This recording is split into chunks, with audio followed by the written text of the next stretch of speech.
Hey guys, what's going on? Welcome back to Football Therapy with me, your host Jan. Lots to get into today after the fallout from the Club World Cup loss to Brazilian superpower Flamengo. Deservedly beat on the day, 3-1 with a Nicholas Jackson red card. I have done a match reaction to that, go seek it out. But in today's video, we're going to speak about Jackson's apology. A little bit more deeper on Nicholas Jackson, huge talking point, of course. Bild reporting that Bayern Munich might move for Gittens. Of course, he's agreed a 7-year deal with Chelsea, but Chelsea have not agreed a fee with Dortmund yet. The Andre Santos situation, of course, he's not featured yet. Maresca trying something new. And of course, the expectation that Chelsea will make more transfers still in the transfer window, multiple, so we can expect business to be done. Will they react to what they saw yesterday? We'll find out. In the meantime, I want to thank you for joining me and thank you for your continued support here on the channel. That can be demonstrated by just dropping a like should I say, subscribing and hitting the bell if you do choose to subscribe. Let's get into the content. Where to start then? Let's start with Maresca's tactics. It was poor. We lost through a combination of tactics, Jackson red card, and probably Chelsea being at the end of the season, being burnt out, where Flamengo are 10, 11 games into the season and they're at peak fitness. But yeah, of course, we did see some very frustrating tactics. I saw a lot of you guys in my comment section talking about two right backs with midfielders on the bench. I sort of understand and see that frustration. He sort of admitted, well, he admitted that we tried something new in this game, which looked like a straight 4-2-3-1. It looked like after looking at the heat maps, Gusto played right back, like a proper right back, and in theory, that's kind of what a lot of people have been calling for because the inverted role hadn't been suiting him. He hadn't been doing well, and when we saw the best of Malo Gusto, he was as a flying right back. There is still the element, that idea of protecting Reece James as a central midfielder, so he's not, running up and down in the heat, blowing and getting exhausted. I don't think that's the reason why they chose that tactics, because Maresca said we tried something different, so we have a different option going into next season. In sentiment, it's all nice, but ultimately, this competition is being taken seriously by the Chelsea ownership, and we were in it to win it. So it was very interesting to hear him say that. I mean, I don't think anyone particularly liked what we saw, did we? So hopefully, fingers crossed, he's learned from that and goes, okay, let's shelf that for a little bit. Which brings me on to Andre Santos, of course, a conventional midfielder that was on the bench, and he himself is yet to feature. This is causing a lot of unrest, understandably, in the Chelsea fan base. I've listened to a lot of people speak about this. I listened to the London is Blue podcast, friends of mine, that had Ben Jacobs on. They discussed this. And yeah, for me, if we won against Flamengo, beat them, I think he would have started the third game, Santos. I don't think necessarily. Maybe he would have come off the bench in the game against Flamengo had we been winning, but I don't think he was going to throw him in to start, and I think he won't start now against the Tunisian side as well. I feel like because he's not spent a year with Maresca and these players developing, so it's not that I don't think it's not that his talent isn't trusted. I feel like it's just seen as a risk that there's no point in taking, if that makes sense. It's very, very easy to say as us fans, but he's exciting, want to see him. And hindsight's 2020. Maybe we win that game if he starts, but you can kind of understand just not throwing him in with this new bunch of players, because it's not pre-season, remember. If it was pre-season, we'd be like, why is he not playing him? Throw him in. Like, we want to see him. He's not a new signing, but feels like a new signing. Why aren't you using him? Chuck him on. But it's not. It's like it's like competitive games at the end of last season. And he's just arrived with the group and integrating. So I get it. Had we won yesterday and topped the group or whatever, I think he would have started the game next week. But as things stand, he may not feature at all. He may come off the bench if we're winning comfortably, so we can see him. That's probably what I see happening there. I'm not necessarily agreeing with the decision. I'm just trying to look at it through the lens of their perspective and discuss it with you guys here on the channel.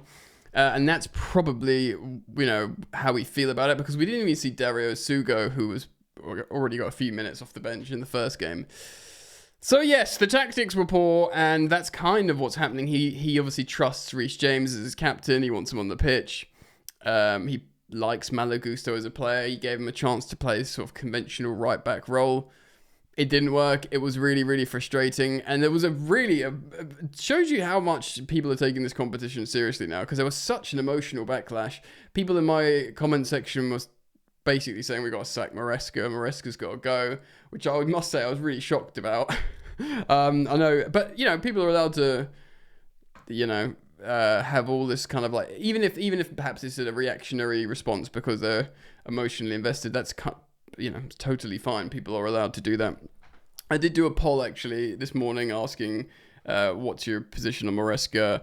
82% say keep him. So maybe that changed from last night. I don't know. But considering it's the end of the season after a successful season and we're playing in silly heats after the players are red zoning, I will maintain my position where I like Maresca. I don't think he's the finished article as a coach. I think he's trending in the right direction. And I think would do well to keep him, and it would damage the club more to get rid of him, unless you had like the most desired coach in Europe willing to come to Chelsea, but tear it all up to roll the dice on Andoni Iraola, I think is a bit silly personally. That's my opinion. It's a game of opinions. I want to speak about the Jackson apology, him in general, and some Chelsea transfers, but let's quickly speak about Jamie Gittens. Right, so Sport Bild, or Bild Sport in Deutschland, are talking about maybe a Bayern moving for Jamie Gittens. This is a translated article. Everything was essentially fixed between Gittens and Chelsea, only Dortmund resisted because the English club's offer was too low. Therefore, the deal could not finalise before the group stage of the Club World Cup. And he's, of course, travelled and registered with Dortmund and their squad. Still, Chelsea aren't expected to let up. However, they could now face competition, according to Kicker, a different publication that Bild is citing here. The record champions have now set their sights on a new left winger. Yeah, they're looking at wingers, aren't they? Because they've looked at attackers like Wirtz, Nico Williams, who prefers Barcelona, and now they're considering Jamie Gittens.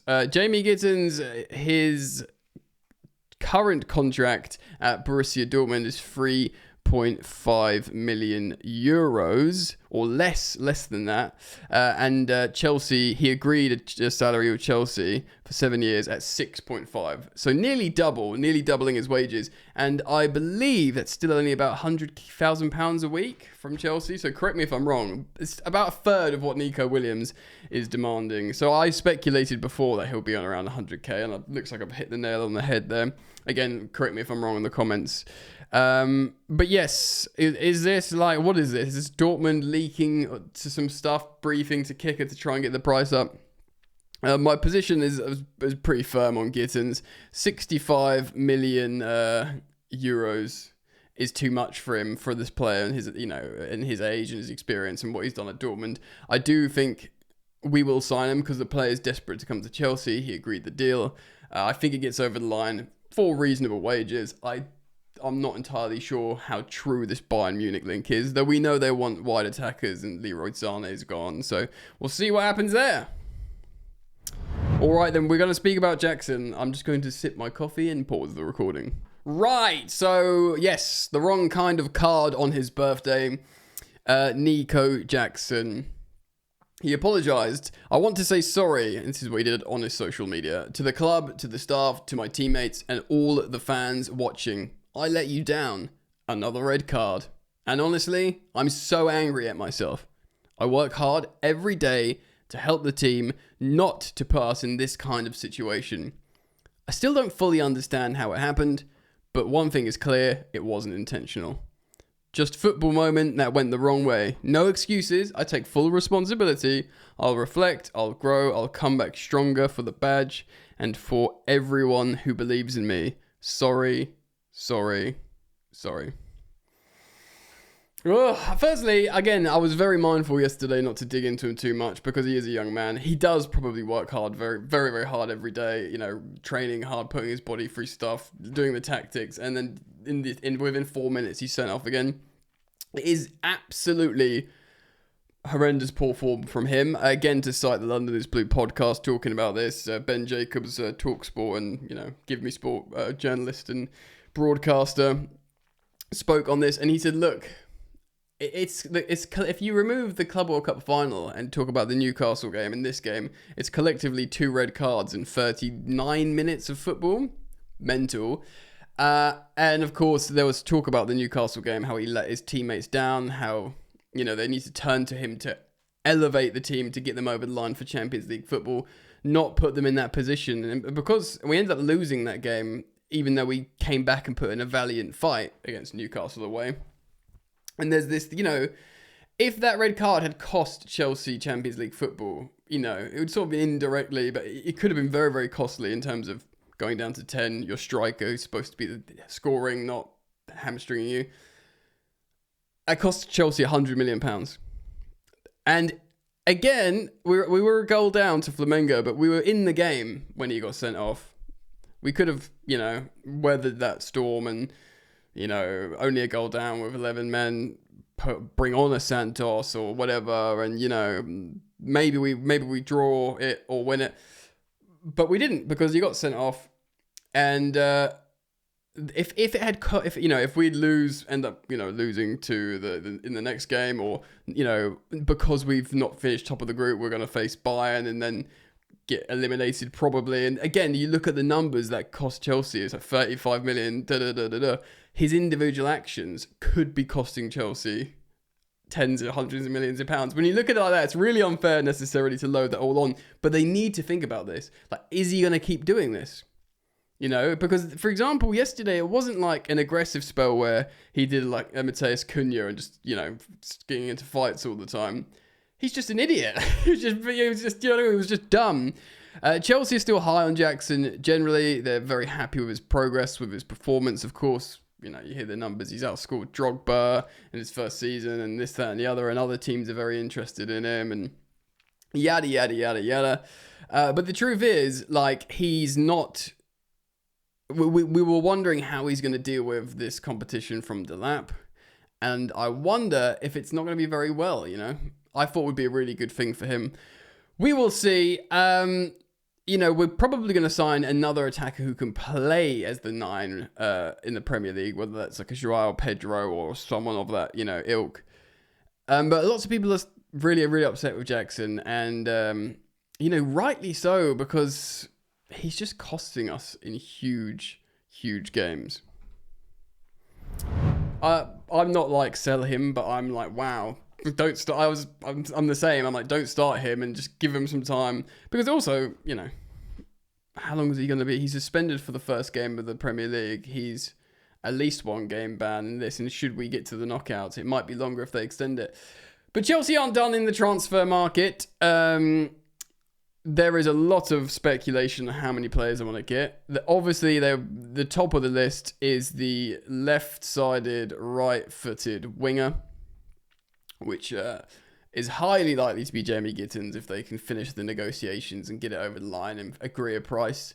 And maybe a Malik Fofana, alternatively. We'll see there. So they'll, you'd put the farm on that, especially the way Enzo Maresca is publicly talking about it. Like, this is the position we need. Because obviously now Mudrik's been charged, Jadon Sancho's gone, and we are just sure, basically. So a left winger, a right-footed left winger, this additional auxiliary attacker, because we are we're all agreed that, Nkunku's going to go, that Joao Felix is going to go, so they want a kind of player that can serve a little bit of a utility player, but a really high level one. And, personally, I think Joao Pedro would be good, really good for that. He could play as a sort of second striker, left side, number 10, actually, as a lone 9, and play well in those roles, to the point where, if he does really well, he might just bench Delap and Jackson and be the guy. Provided it's not silly money, I'll be up for that. So you're on 2 there. Of course, the left-sided defender, with Marc Cucurella being absolutely asked to play every single game, every single minute, plays every single minute for Spain. He's 26 or something, so he's in his prime, but we need to not overcook Marc Cucurella, especially with how hard-working he is. It's really, really dangerous. So the links to Jarell Hatto, who could play the Cucurella role, who could play as a sort of left centre-back, makes a lot of sense, and then that could mean, like, you know, Chelsea can sell a Badia Shield or whatever. We'll see what happens there. And then people are still speculating goalkeeper. Look, Jackson didn't end up doing any direct errors leading to goal in the game against Flamengo, but he started with a few absolutely terrifying howlers. I'm not going to bore you all. I just don't think, you know, Sanchez is good enough. I think we need a new goalkeeper, you know, regardless, especially now Georgi Petrovic. I don't understand what's happening there. You know, I understand Chelsea need to hold their philosophical position of just not going around. If a player demands to be guarantees, as soon as and it's not like, you know, Mike Mignon could do that because of his age, standing in the game, and what shirt sales he would make, and all this other stuff, and his profile. He's France's #1, you know. But for Petrovic to do it, you know, he's going well. It's within his right to do it because he's had a good time. But as soon as like Petrovic says, I'm coming back only if I'm #1, Chelsea go, all right. Then all these other players went, oh, okay, that's what we can do now. We can just demand to be #1, or we won't go on tours and train. And so I kind of understand philosophically them saying, well, no, you know, you can't demand that. But if you want to do that, fine. We'll get you a new club. We'll make some profit on you, and we'll all shake hands. But for me, Sanchez just hasn't been, isn't, and will never be the one for me. Guys, I leave it up to you. What do you think? Leave your comments down in the comment section below. It's a great community we've cultivated here, even if some of the, you know, fan opinion shocks me sometimes. But hey, it's a game of opinions, and we're all entitled to one in the end, my friend.